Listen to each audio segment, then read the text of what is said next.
Here we are. December is coming to a close and we're staring down the barrel of a new decade. But before we pop the champagne and put on a pair of those dumb glasses, let's take a look back at the past year and the films we loved in it. These are our picks for the 10 best movies of 2019.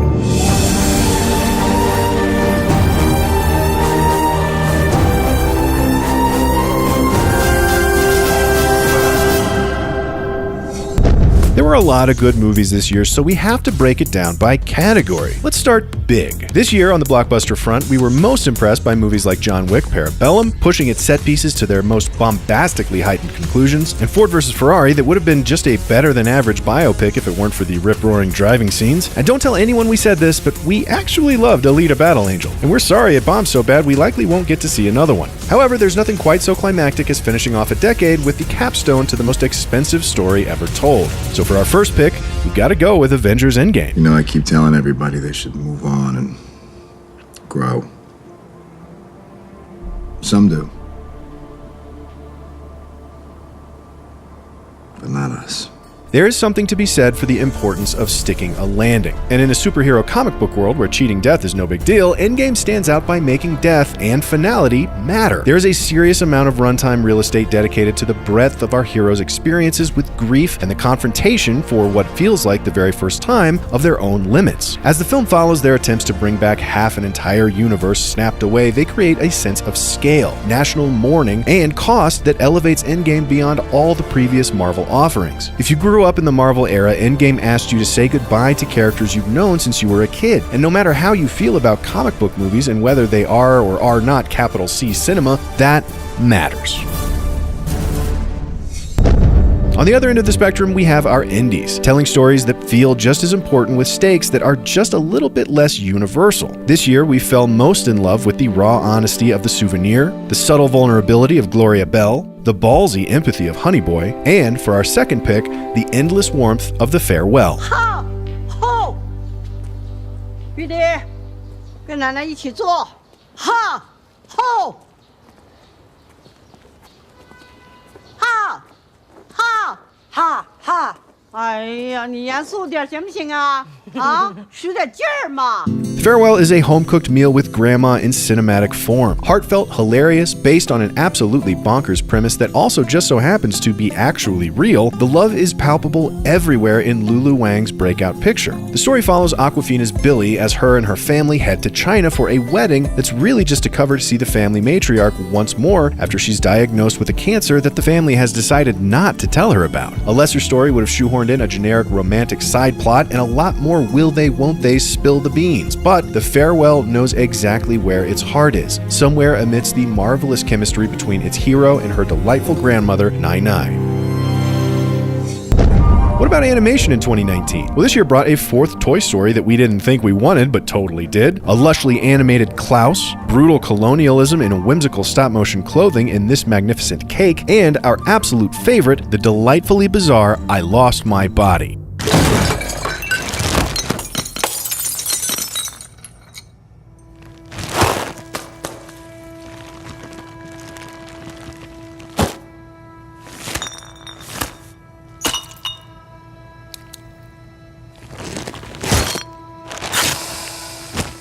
A boy loses his hand, and I Lost My Body is the story of how he puts himself back together. Except, instead of following the boy, it follows his hand, crawling its way back to him like a five-legged flesh crab. Well, sometimes. Other times it looks like a tiny little person, and somehow you end up feeling for the strange little bugger. Him and his owner both, and for a surprising amount. Most films, in one way or another, engage with our experience of sight. Quite a few engage equally with our experience of sound. But it's a rare film that renders a sense of touch quite so cinematically as done here, evoking sense memories so powerfully specific that you can almost feel them as you watch. It's a point of view from which we've never seen a story before, and it's completely impactful in the telling.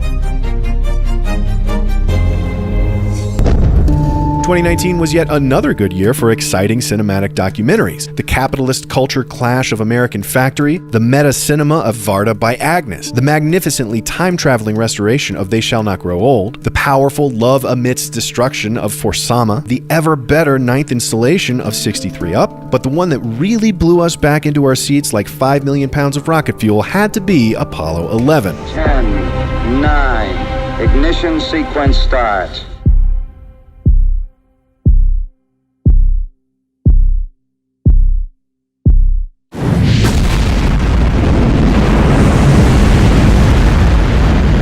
2011 mines an enormous wealth of archival sources, including some magnificent and previously undiscovered 70mm footage to retell the story of the moon landing as if you were there. It uses no narration, no interviews, and no recreation. Even the synthesizers used in the fantastically tense score were period accurate. The story is told almost completely with recorded conversations between the astronauts and their mission controllers, with plenty of screen time set aside to just marvel at the colossal scale of it all. And in a year of visually impressive space movies that weren't quite our speed, some with truly massive CGI budgets, they still don't come near to feeling as awesome and monumental as what it was actually like when we put a man on the moon. Next up, what made us laugh this year? Well, certainly Taika Waititi's impossibly irreverent Jojo Rabbit. If there's a difficulty modifier for funny, we think the Hitler comedy is probably the highest. But we also love the warmer, friendlier Tarantino of Once Upon a Time in Hollywood. Knives Out is so well written it drives us nuts, and it was good to see Eddie Murphy and J-Lo back in full form in Dolomite Is My Name and Hustlers. However, it was a freshman filmmaker with some relatively unknown actors that captured our hearts and our humor this year with our favorite 2019 comedy and fifth pick, Booksmart. Name one person whose life was so much better because they broke a couple of rules. Picasso. He broke art rules. Name a person who broke a real rule. Rosa Parks. Name another Susan one. B. Anthony. God damn it. Basically, a female Superbad, complete with McLovin-esque sidekick, actually kind of a couple. Two girls that played it safe in high school learned that as they were busy studying, their classmates were partying and still managed to get into the Ivies alongside them. So they set out to get themselves into some good old-fashioned trouble before graduation. Got the money in the bank. The script is hysterical, and the two previously unknown leads make the dialogue crackle. The teen romance is handled with far more complexity than your usual sex comedy without ever sacrificing humor for its honesty. It gets the emotions right, and it's the hardest we laugh all year. Of course, on the opposite end of the emotional spectrum, we've got the tense and the scary. There was a lot to like about the Jungian self-confrontation of Us, dread in the sunlight of Midsommar, and sea shanty insanity of The Lighthouse, but they just didn't quite impress us like Get Out, Hereditary, or The Witch. Thrillers, though, were a different story. Joker was gorgeous with yet another performance that proves Joaquin Phoenix is an acting talent unlike anyone else. Uncut Gems was maybe too good of a thriller. Seriously, one of two reasons we're not picking it is because it gnawed at our stomach lining from start to finish like a 2-hour panic attack. The other reason, of course, is that Bong Joon-ho's Parasite came out this year and just so happened to be the best thriller in a very long time. 왜 그래요? 진짜. 아버지, 안 돼요. 죽어요.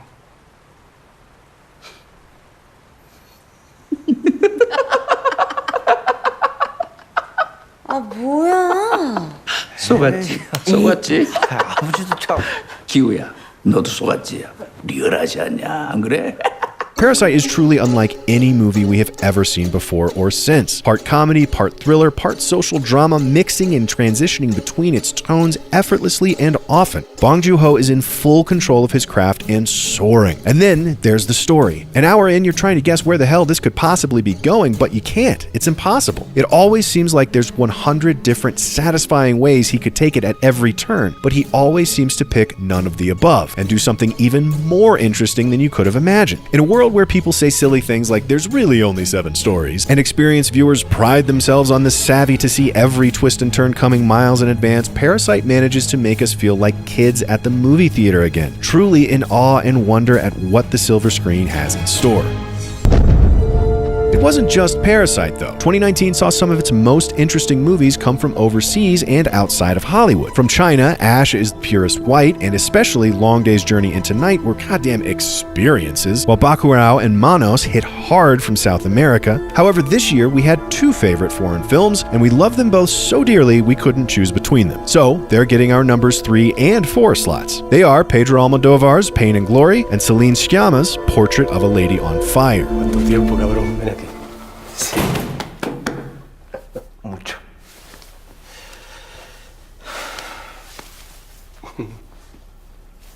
¿Me habrías reconocido si me ves por la calle? Tendría que haberme fijado, pero sí. Los ojos son los mismos. Non, j'ai pas touché. Non, j'ai pas touché. Ça y est, c'est bon. Vous avez touché. Concentrez-vous un peu.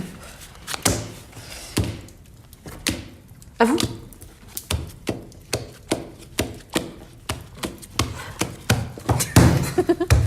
Vous triché? Mais non, je ne triche pas. Je joue vite. In Pain and Glory, we see Almodovar reach for new personal and autobiographical heights, while his lifelong collaborator, Antonio Banderas, delivers a performance subtle and honest so far beyond what we had previously thought him capable. It's the story of an aging director in Madrid struggling with health and art, turning to heroin in his 50s, mending fences and then breaking them again, and remembering his past. The film is at its best when Banderas shares the screen with his aging mother or with his former lover, and although neither episodes are very long, that sort of seems like the point. You love them so much you really wish they wouldn't go. And then there's the final shot. It's neither tragic, heroic, melodramatic, nor flashy, but there's a power in its simplicity that just broke us into tears. There's less mystery surrounding the tears that flooded the theater after Lady on Fire's ending, but they felt very much the same. Shyama's quiet, gentle masterpiece follows 3 women alone in an estate on an isolated island over the course of a week. Heloise is to wed against her wishes, Marianne is to paint her portrait, also against Heloise's wishes, and Sophie, the maid, falls pregnant but doesn't want it. The rest is simple. They pass the time, paint a portrait, fall in love, slowly and then very fast. Much of the movie is filled with silent looking, regarding, observing, painting. But God, does Shyama fill each look and brushstroke with such meaning. You never miss the dialogue because each quiet moment is so very full. And by the end, the only thing you miss is exactly what you're supposed to.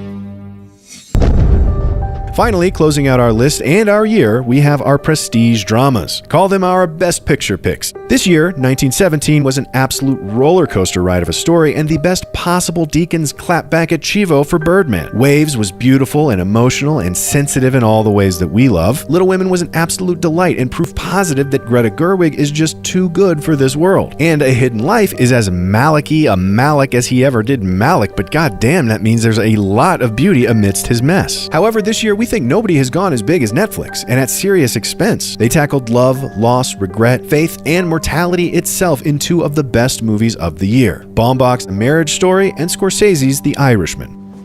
What's this? It's a manila envelope, love. Ooh, can I start over? There's my name on it.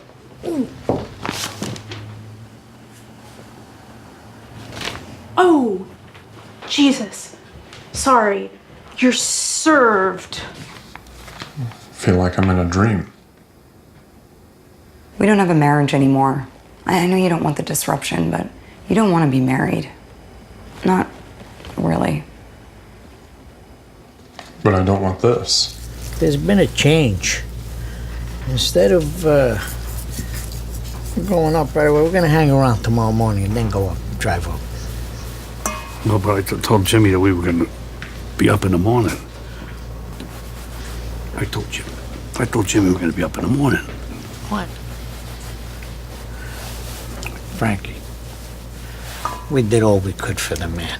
Marriage Story sees Baumbach channeling Bergman and his own marriage to Jennifer Jason Leigh into a personal, sometimes funny, often devastating portrait of the parade of 1,000 little heartbreaks that come with divorce. The acting is just as good as everyone singing its praises says it is, and the empathy for all involved is practically endless. The whole thing is so clearly somebody's fault, but nobody really seems to deserve the blame. They're all doing their best, and they hurt each other deeply in the process. But beneath all this pain and the resentment it turns into, over and over Baumbach finds an irrepressible compassion in his characters that gives us hope that it may well be there in us as well. Then there's The Irishman. It may not be a movie for everyone, but my God, was it the movie for us. You came in expecting another Goodfellas, another Casino, another gangster story with rapid-fire montage and a bunch of Rolling Stones cues and every talented Italian-American actor there ever was, and you get that for a little while until you look down and realize it's become something else entirely right beneath your feet. Because it's been 30 minutes since the last music cue, and suddenly you just feel so hollow and sad, as if the best parts of your life are behind you, but you still have so far to go and no way to turn back time and undo your mistakes, no matter how hard you try. It brings together the 2 most prominent trends of Scorsese's career, the criminal epic and the religious contemplation, and seams them together in a beautiful alchemy that feels like his entire filmography has been building towards this very moment. It's Marty in conversation with himself, reevaluating all the fun he had with his lovable scoundrels, shouldering the full weight of the remorse a life of crime really begets. It aches with the heaviness of existence, which is why it's one of our absolute favorites of the year.